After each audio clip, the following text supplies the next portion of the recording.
Okay guys, so a few days ago I saw my friend Sylvia had made a quilt, and I was like, oh, that is really interesting the way she made the quilt. It was all these off-center squares. I'll put a picture in if I can borrow one from her. And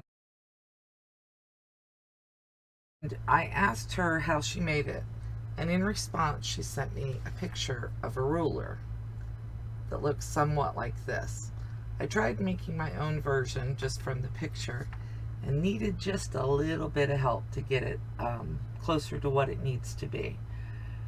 So what I've done is the square needs to be 5 by 5, and I'm drawing it on plastic cutting mat from Dollar Tree.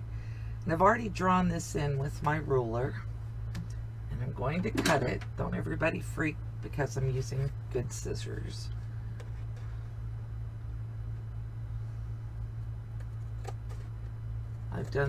I've cut this stuff with these scissors about a jillion times and it hasn't hurt them. They still cut fabric fabulously.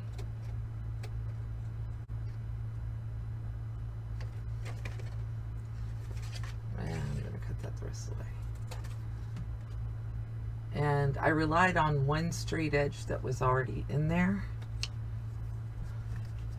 I'm going to double check myself before I cut because I have 2 lines there. Need to go to the second one, okay.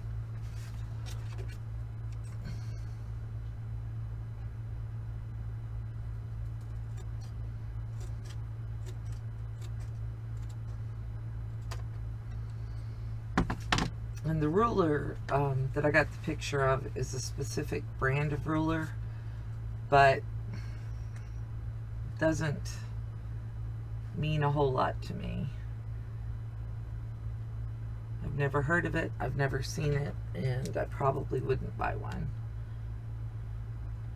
So what I'm doing here is I'm marking a 1/4 inch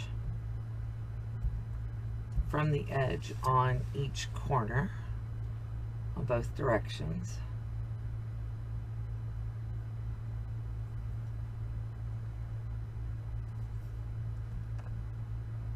And I know you can't see the mark.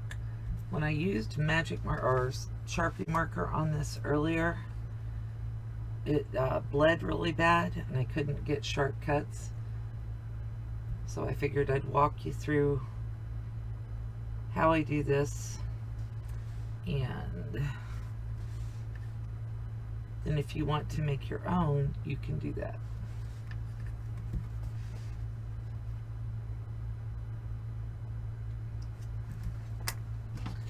A little tiny bit out of square, so I'm gonna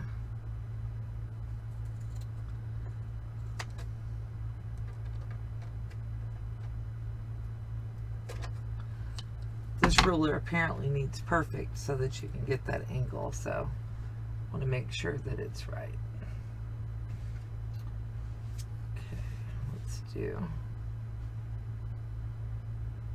there we are, much better. Okay.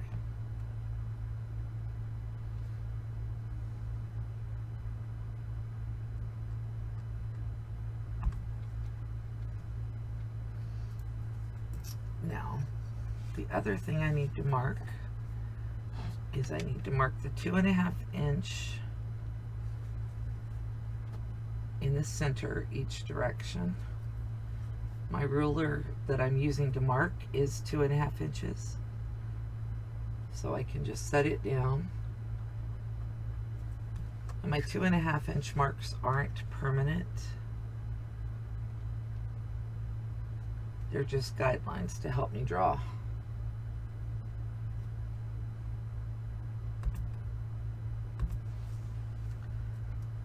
Okay, so to get the mark I need to go from the 1/4 inch there at the corner here over to this halfway mark.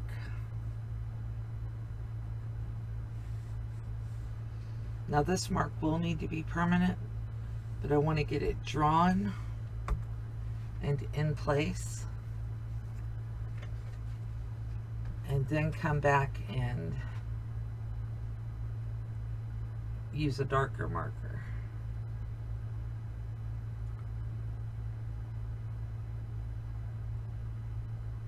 What I'm doing here is I'm putting the 2-inch mark along the first line I drew and going across here, and if you'll notice, lines up at the 1/4 inch, lines up at the 1/2 inch.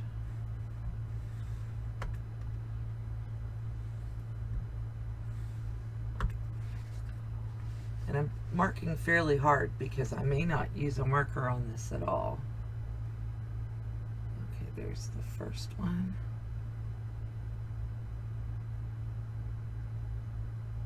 The 1/2 inch mark.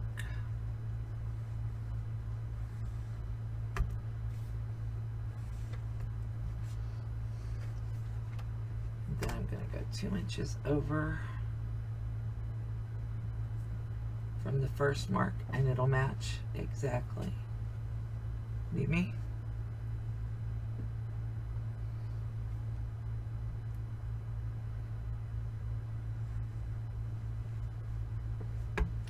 The only reason I'm doing that 2-inch measurement is because that's how big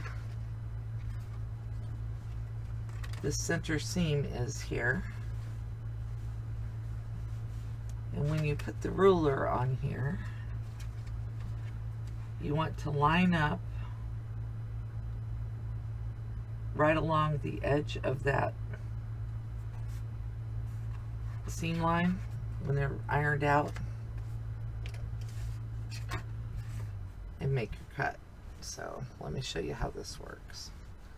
And the first one I drew, because I did it in that big marker, it actually doesn't line up perfectly.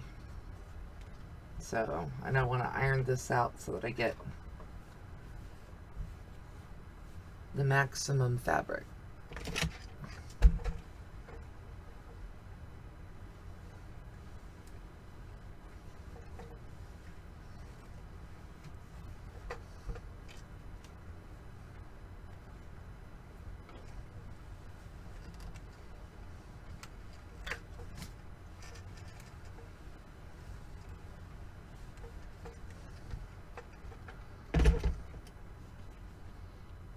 Move the cutting board out of the way, or move the ironing board out of the way, and we've ironed our fabric flat. I'm going to line it up so that my straight lines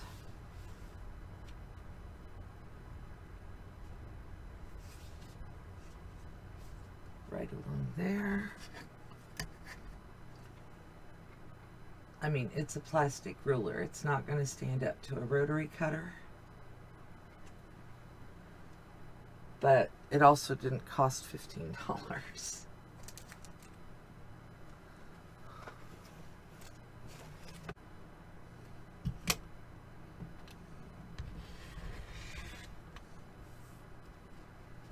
So there's one.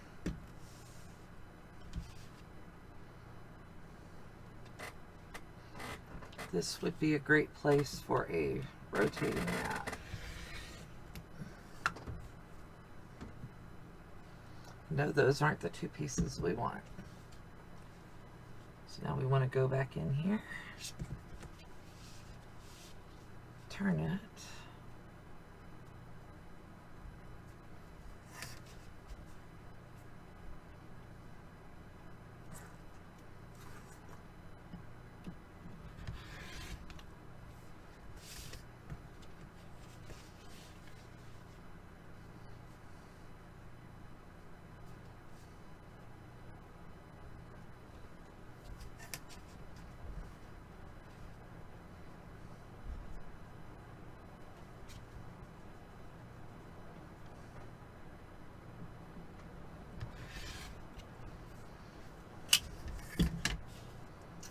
there is our block.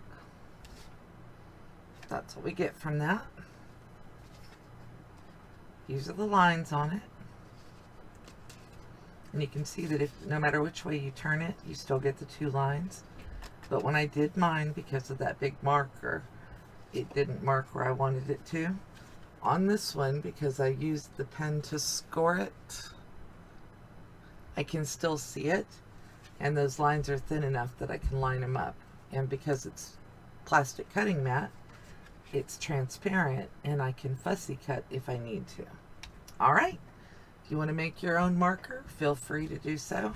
Like I said, 2 inches between here and here, and then you line it up along the seam line on the fabric, and then you cut using your ruler. Yeah, you can pay whatever the price is for the actual brand name ruler online, but I don't think that it's going to hurt my feelings to use an extra ruler to do this, and I still get the same shape without spending all that money. $15.98 I think is what I found the ruler for, which isn't that much money, but if I'm not going to make a ton of quilts with this ruler, why spend that kind of money for a rotary cutter or a rotary mat? If I'm not going to make a bunch of quilts using this pattern, then why spend the money for that ruler? Once I've made a table runner, a quilt, whatever, and I see how well it works, I may decide that I do want to invest in the ruler. But for a small piece of $1.25 plastic cutting board, I can use a regular ruler that I already have and make this cut work for me.